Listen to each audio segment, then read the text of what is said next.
Well, so now, one of the lessons of power among the laws, something that comes along with it, do not underestimate who you're dealing with. Do not presume you understand them if you haven't done your research. And so, the Democrats as a party now have the problem that they're using the January 6th committee and starting to sort of outside of the law spread the power of the Capitol Police so that they're actually putting branches of the Washington D.C. Capitol Police in other states or in states. So outside of their jurisdiction. So it's extra legal. It's an extra legal police force now that they've tried to make legitimate through fundamentally a campaign, propaganda campaign. And then you have Antifa as their fundamentally their street enforcers. And so now they've come to they've evolved to their final form, or not even, almost their final form, where now they have a enemies list, influencers that are influencing people to be right-wing extremists. Unfortunately, a lot of these people are also advocates of the Christian faith. So now, one of the things that the Democrats don't really understand is that they are now a party that is going to start dividing Christians along specific lines, and this is a battle they're going to lose. The Catholic Church in America is already having a soft schismatic movement that the Pius the 12th Society, I believe. It's called the St. Pius Society. And the Latin Rite people, stuff like that, the reactionary Catholics, that's already a division that is a bit quiet, but is loud enough that that major Catholic high muckety mucks have to dispatch people to archdioceses, dispatch people to high schools and universities to try to rein in the St. Pius Society and rein in the Latin Rite people. And it's not going to work because they've embraced communism. The church itself from the Vatican has embraced communism, homosexuality, and it never punished really a lot of, there wasn't mass prosecutions of the priests and the people who enabled the priests. So there's no way around that schism is only going to keep going. It's only going to get worse. And that's why, to some degree, I haven't really joined any specific church. I really favor the Orthodox because I like the way that they present theology. I prefer them. I find that I prefer them. It's that they go back the farthest in citation, saying, well, this is why this, that, or the other exists. They have to cite Koine Greek. This is where this term comes from. This is where this concept comes from. It eventually became this part of the Latin Rite and Catholic tradition, Roman Catholic tradition. They carried it on in this way, but it vanished with the Protestants. But there's also, and I know this from people telling me, that there's Protestant churches are free to embrace a lot about various the full tradition. They're free to. They can do what they want, and it's really a part of the culture of Protestants. So there are those. I even know of one here in Willamette Valley that they go back to Koine Greek and go back to the writings of the early church and the saints, and they look back at all that. and try to understand it. But they also they're Americans, so they have to adapt it to this part of the world. And then this is why it's like there's a part of me that's waiting. I'm waiting to see what comes of Christendom in America. It's still sort of piecemeal and holdover from past eras, and only in this now recent generation, with the millennials turning back toward repenting and turning back toward Christianity, reevaluating it. The boomers, they got into evangelicalism to a degree, but they got into a lot of, trying to go back to the Catholic Church, but all they've done is opened it up toward hyper-liberal, like maybe me taking acid and having sex with a bunch of people during the 60s wasn't really a sin. That they're always trying to figure out a way of justifying their creature comforts and their enjoyment of an earlier licentious period, which is a big reason why, they want everybody to get the spike, because then they're justified. Then it's water under the bridge. It doesn't matter how poorly they raise their kids. The divorces don't matter. How they didn't really pay attention to real economics and ensure that, 2 generations, 3 generations down the line, everything would be good. No, they could justify it. It's very effeminate. It's very bad mom kind of thinking. But one of the, we deserve what's coming. And the Democrats have decided that they have done one of the ultimate of mistakes. They have shown their total and complete contempt for those who are not like them. For the right, many people who are on this kind of new right movement, we were once liberals or kind of on the left. We thought, well, they're not all bad. But as time's gone on, especially influencers to the left of center, the progressives specifically, have really proven, no, they truly hold those who don't agree with them in contempt. It's not disagreement. It's fundamentally not being disingenuous, dishonest, two-faced about the knowledge base of the right. This is why the left never discusses Thomas Sowell. This is why they have to demonize Larry Elder, and in ways that are fundamentally racist. That in any other situation we would say that is a racist campaign against a black man. That the left has to stoop to this. They've now, what they've done in Oregon with citing that you could graduate without being up to standard in language and up to standard mathematics, because we have to help the black people, with obviously the idea being that there's no way that blacks can achieve the standard. There's no way Hispanics can achieve the standard. There's no way that the Native Americans, of which there's a large population here, can achieve the standard. The progressives, the liberals, they've been a part of this whole movement of, well, we can't have Asians outnumbering blacks in elite institutions, so it's open discrimination based on race against Asians. And so you've really shown now that contempt. And so one of the things about the laws of power that comes up is that one of the things that he cites is a quote that there's many things that can be forgiven, but contempt can never be forgiven. It's always remembered. And so that's going to come back.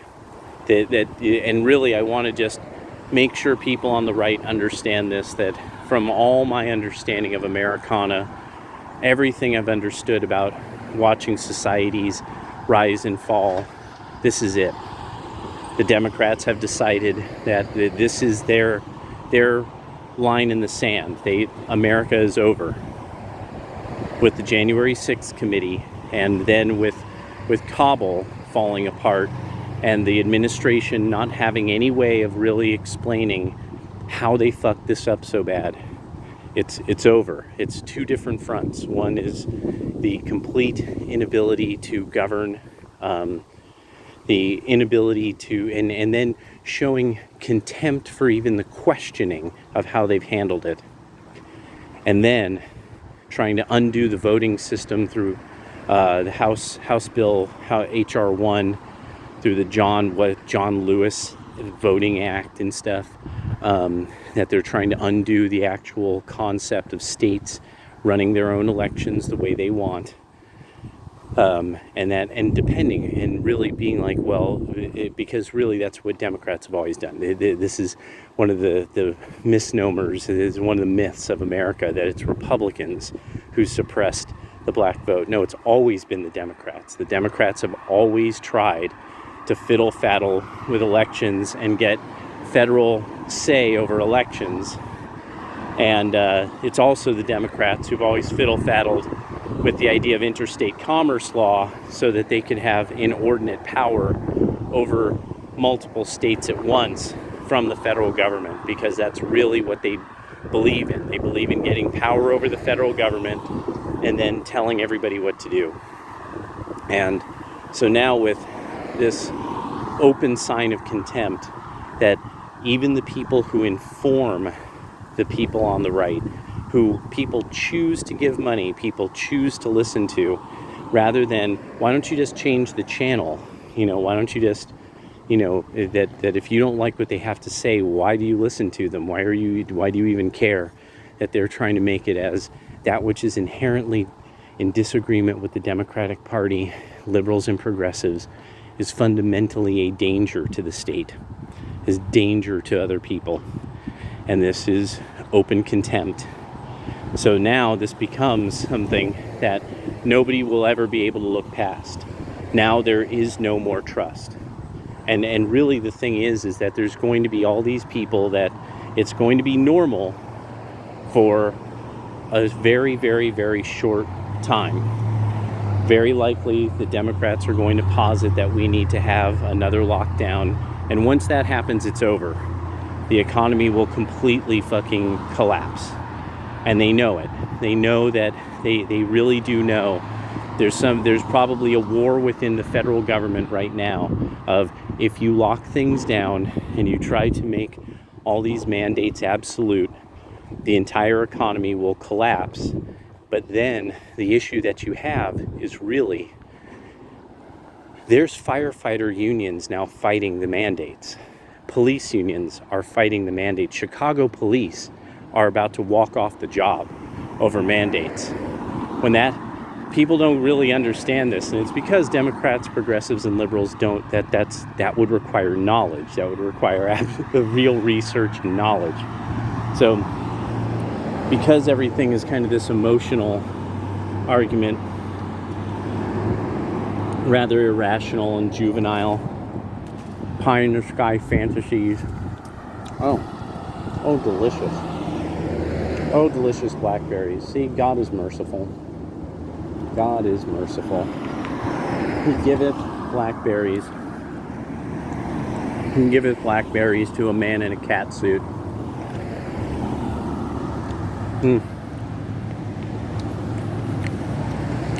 So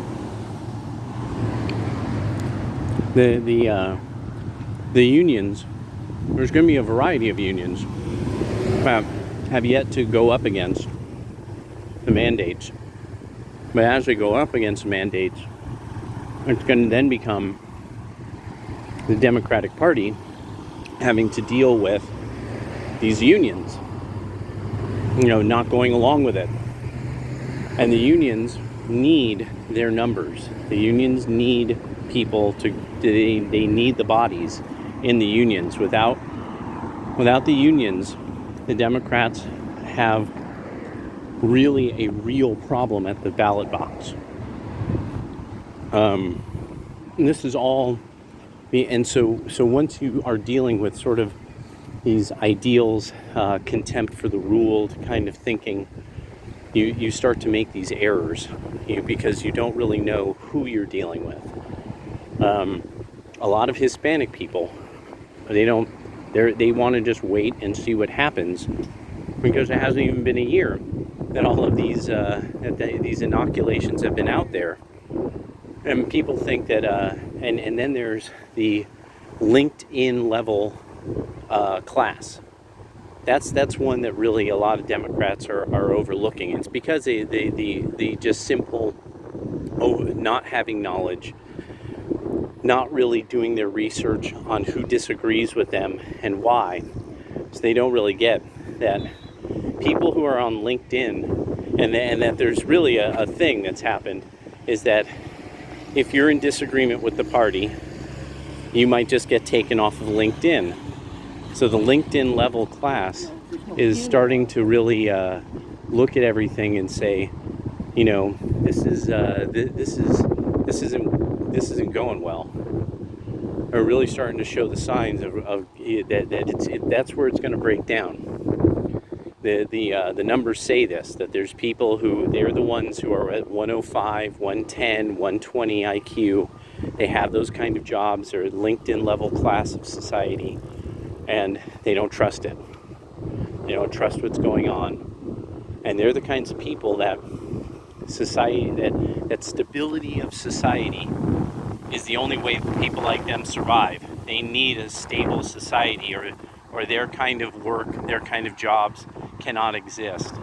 They require all the many levels of the economy to kind of be underneath them, to lift them up, so that they can do the important work that they do. And that's LinkedIn level. They are the regional managers of companies. And once the federal government starts fiddle-faddling with regional management, that things start falling apart. And that's really the thing that Democrats aren't getting. When things fall apart, Democrats, progressives, liberals, you're going to need other people. You are people without family. You are people who it's friends and acquaintances that you know from bars. I've been around liberals and progressives. I've listened, I know you culturally. You don't have a strong family. This is why you're a liberal or progressive. There's something funny about your history. There's something that you don't trust the institutions of normal life for a reason. And so you'll talk about, oh, my family are like this, so they're all like this, and it's usually insults, pejoratives. They're all rednecks. Oh, they're all religious, with this kind of turn your head and spit, and it's that, and some part of you still loves that you were fed from your mother's breast, or that your father actually put you through college, but you despise almost everything else about them. And in many cases, you all just haven't buried your family yet, so you don't really understand loss yet. But you will. Now the beauty of this is that now, so the Democrats have to play all of this. This is now where they're playing in so many directions at once. They have to manage so much at once that obviously the balls are starting to fall, such as Kabul. Dun, dun, dun, dun, dun, dun. That ball has fallen and bounced. As of about 11 o'clock last night, there have been 7 blasts in Kabul. So there's like 90, almost 100 casualties now, if I remember correctly. The Republicans, simply, there is no mass Republican support for going back in there. No matter what Dan Crenshaw tries to do, the young Republicans won't support it. The young right will not support going back in there because, they just won't. And do we have readiness? do we really have the readiness? As mandates start becoming this thing that the Democrats want to champion, there's going to be parts of the country that it's just simply going to become a thing of Republicans will vote to ban mandates more and more and more. And that will pull more and more people into it because everybody's pretending that there's all these young liberals and the young people are liberal and that people will, that everybody wants to go for mandates and everybody understands this. This is coming out of the misunderstanding of your political opposition. If you don't do your research on your political opposition, you will make assumptions and trust your gut about your political opposition and show contempt for your political opposition, and then you lose. And so that's, yeah. And because trusting your gut about things, that's just pride. That's all it is. This is why so many people fucked up with the Trump administration. People who naturally should have gone along, kind of understood that, they weren't doing the research. They weren't looking at the executive orders and how they were written out. They weren't understanding how he had appointed people.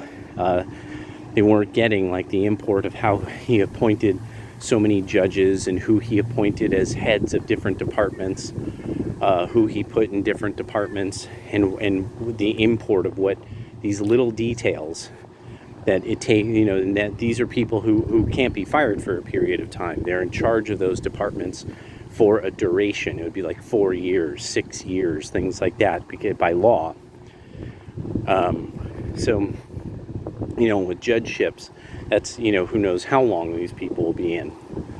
So now the Democrats have made the great error.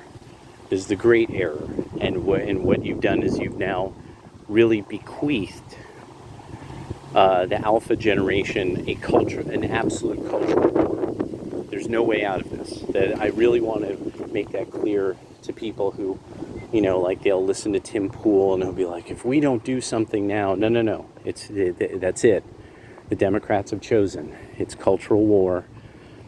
And so more and more you're going to see a division of society form, and then it will be the complete mistrust of people. So people will just kind of keep trying to be normal, smile and be pleasant, things like that. There'll be like the pretending that everything's okay. But now that there's an actual declared enemies list that is going to be enforced in some extrajudicial manner by this thing, the Capitol Police, that's that.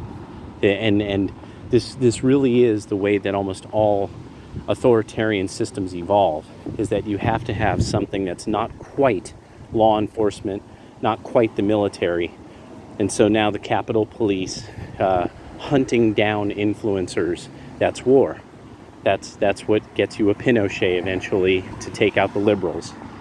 And people think that it won't happen here, but it already is. And there's no way around it, because people know the Democrats don't really give a shit about studying history if it doesn't agree with their views. And and I've been around liberals too long. I was raised one. I know what I'm talking about. It's pride. It's simply a poisonous level of pride, and that they don't get. Like, no, people who don't agree with them will just simply, nod and nod their head and be like, oh yeah, it's cool. Yeah, totally cool, bro. But eventually the issue is the right wing and people right of center are armed to the fucking teeth and have everything to lose by the liberals using the Capitol Police to hunt them down. Have everything to lose from the mandates, have everything to lose from this weird compulsory forms of giving. I love this. These dumb shits have the kids standing outside waiting to get into school.